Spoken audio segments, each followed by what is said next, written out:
Hello everyone, this is a bit of a different format than usual. I am basically giving you a tutorial on how to do resin. About a year ago I made a video where I went through the step-by-step process, and now I'm going to do it and literally show you it. So this is the first part and this is the actual resin pouring part. So if you want to know a little bit more about what you should think about before you start resin, I would recommend a video on my channel called I think it's called So You Want to Start Resin Craft. I'll link it in the description. But here I wanted to really show you it, so if you are doing it for the first time or you're just curious about some other people's processes, then you can really see what I'm doing. Now I want to put a caveat here that everyone does this slightly differently. I probably do a lot less steps than other people, or maybe I do more things than some other people. Everyone does this slightly differently, but this has worked for me for over a year now. So if you are starting off, I tend to do pretty basic techniques, so this is something that you can try if you're a beginner. I also want to add a little caveat that my normal podcast mic is in Northumberland and I'm in York, so I'm recording on some not great headphones, so I apologise for the audio quality, but hopefully you get the point. The first thing that I'm doing here is getting moulds out and colours and glitters and sort of brainstorming what I want to do that day. Most of the time I'll have a sort of basic idea, but it's much easier for me to visualize it when I have the things in front of me. So I'll tend to not know that I want to do a certain thing until I see it. So I'll sort of get the molds out that I'm interested in doing and get some things out and sort of play around with it in my brain a little bit so I know roughly what I'm doing when I start. At this point I am not usually wearing a respirator. I will wear gloves at this point though, in case there's any uncured resin on anything, and I'll also be wearing long sleeves.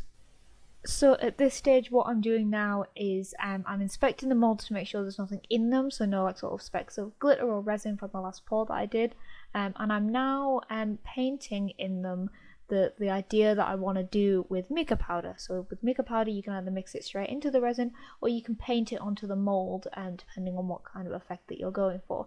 So at this stage this is when I would start painting the mica on before I even get the resin out. It's also the point where if I know I want to do a certain colour later on and I don't have the right mica for it, you can mix mica colours together. So if I am using mica and I'm not using like a liquid colourant, and I want a certain colour that I don't have the mica for, I will mix the colour together at this point so that I don't do it later on where it might get a little bit messier. So it is now when I'm mixing the resin together. This point definitely needs a lot of thinking and a lot of preparation. So I'm measuring out how much I want to use. You don't want to put too much in at once because you have to basically use everything then and there, but you don't want to do too little because you don't want to have to keep mixing batches over and over and over again. So at this point I tend to do the same amount every time, and you also need to make sure that you are mixing the right proportion. So for this one it is 2:1, so I do 60 milliliters of the resin and then 30 milliliters of the hardener, and it depends on which resin you're using, but I find that having 90 milliliters is enough for a general pour for me. Sometimes I do 2 of them in one pour, but it's really up to you and the resin that you're using. And you then want to mix it together slowly. So you'll see that this is sped up, but you'll see that I'm mixing very slowly. You do not want to introduce any more bubbles into the mixture, because they're very difficult to get rid of. So you want to mix slowly, but you want to make sure it's very, very mixed. Once you think it's mixed, keep going after that. You'll see an almost cloudy, it almost looks like a sort of oil slick mark in it when they're not mixed, and it will go clear when they are mixed. But if you're using something like me, a silicone cup, to mix your stuff in, it might not be as clear when it is transparent. So you want to definitely make sure that you're mixing it properly. This is definitely the most important step. So now I begin pouring the resin into the molds. Again, this is a thing that you need to do quite a lot to get used to practice it. But I try to pour quite slowly so that I don't over pour, and you also don't want to under pour either because you end up with these little divots in the bottom as well. It is slightly better to under pour than over pour depending on your skill level. I find it easier to under pour because then you don't have to sand stuff if you over pour, which can be quite difficult. But when you're working with a mold like the orange one that I'm working with, it is very difficult because it is designed for baking, so it's a lot deeper than the things that I want to make. So you have to basically just use trial and error to know how deep you need to make these so that you get a decent imprint of the pattern without having to make it really, really thick. You can see here that I'm adding inserts to this mold. Now this is another thing that would be good to practice, but basically I'm adding a little bit of the resin, I'm adding the inserts, and then I'm adding more of the resin on top.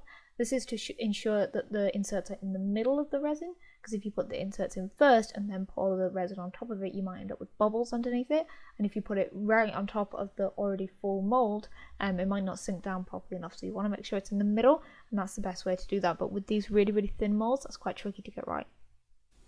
And all the way through, you'll notice I'm using these wooden sticks. I never touch the resin with my hands, even with gloves on. I might very, very occasionally sort of wipe a drip up with my fingers, but you really don't want to get lots of resin on your gloves because it's just going to make your job a little bit harder. So you'll see that I'm manipulating inserts and things like that with a stick rather than with my hands. When I've finished filling a mold, I will very carefully move it to a part of the table. My table isn't completely level, so I have to be very careful where I put it on the table so that the mold comes out level. You have to move it very, very carefully, especially with these very tiny molds, but you don't want it straight in front of you because obviously you're going to use that as your workspace. And also my space isn't very level because, as you probably see, it's a little bit of a mess. So you don't do what I do. You want to make sure it's level. And then if I'm adding a colour, you'll see that I'm adding a little bit into a smaller silicone cup and mixing the mica into it like that. That means that I can separate the colours out rather than committing to one colour. And I also don't really want to put the colours in the mixing cups because I don't want the mixing cups to get stained with that colour. Now when you're mixing in a colour, it also depends on how you're doing it, what technique you're going for, and what colorants you're using. In this case, I wanted quite a sort of streaky effect. And the way that you can achieve that with mica is by using a mica that clumps quite a lot and not mixing it fully in. But you have to be careful with that because you don't want to mix it too much and ruin it, but you need to mix it enough so that the resin cures, because if you end up with big lumps of the colorant, the resin won't cure around that place because the chemical reaction won't be allowed to happen. So that is a bit of a more sort of practiced technique. But in the same way that you're mixing the resin, you want to mix the colorant in slowly. You want to put a little bit in at a time because you can't take any out once you've put some in, and you want to kind of consider the final outcome when you're adding these. When I am mixing it, I'm also thinking about the molds I'm going to put it in. You don't want to have a lot of resin left over, so you don't want to make too much resin for those molds if you're only using those colors for a certain thing. I would suggest always having molds on hand that just take a little bit of resin, so if you have a little bit left, you don't have to waste it, you can just pour it in. I've seen some really interesting things where people just take the drips of resin left and pour it into the mold, and over weeks and weeks you end up with these really funky, completely unique pieces. So you could do something like that, or you can do what I do, which is just have a lot of small molds on hand and make sure that you sort of put your spare resin into there so none of it gets wasted. When you're pouring really delicate molds like this ribcage mold, you've got to be very, very slow and careful with your pouring in. Pouring is a really vital part of the pour that you're doing, the resin pour. So if you are doing something really detailed like this ribcage, I would suggest maybe you can use like pipettes to do it if you want, or you can just do what I do, which is wing it and hope for the best. So I go to pour this cat here, and you can see that I'm using glitter as a colorant.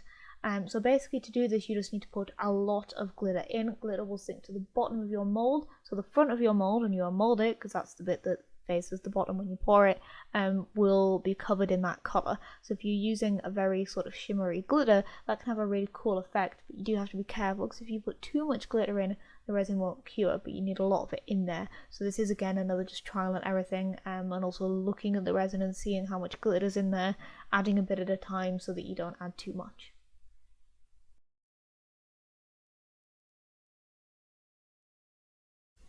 So I'm now coming towards the end of my pour and I'm tidying everything up. So the way that I do that is that I have a sort of pile of rubbish, all of the sticks immediately go in there, all of the resins, all of the molds, all of the inserts that I haven't used yet go away, and then I take the silicone and I use a baby wipe to clean them out. So at this point you still want your respirator on, you still want your gloves on, and you can clean the silicone while the resin is still wet with a baby wipe. I use biodegradable baby wipes, but I suppose I am putting resin on them, which means they're no longer biodegradable, but at least they're slightly better than non-biodegradable ones.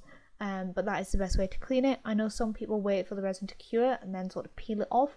I find that you get a lot of flakes that ends up in the resin. I don't really like that method, so I will clean it while it's still all wet as best as I can, and then I won't put it in the drawer. These stay out on the table, just so that I don't end up with resin inside the drawers, because I try to keep the drawers a sort of clean and resin-free environment.